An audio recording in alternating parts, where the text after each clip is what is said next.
特别过年咯，信用卡的债务受害人自救会早起是开记者会，呼吁民众会当透过轻松也是轻松的方式来行债，千万都唔通想袂开。另外，针对最近有真侪唔是银行的融资公司提供各种的贷款，自救会嘛呼吁讲，融资公司法的草案应该赶紧通过。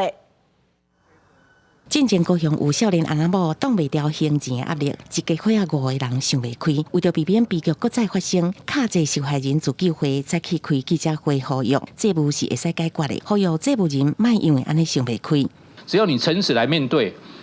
看你的情况，为量你的能力来处理你的债务，在一定合法的程序下，你可以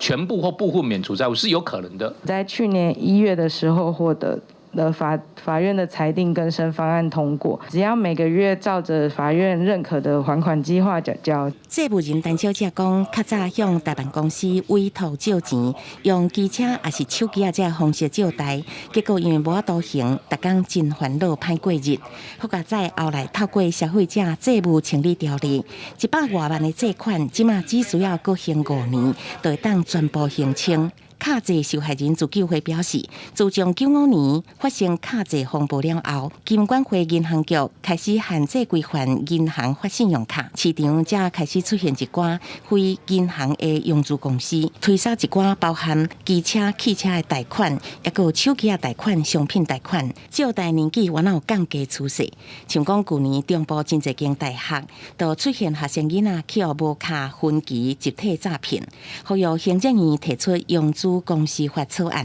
赶紧三读通过。去年一整年就是20%、30%的增加，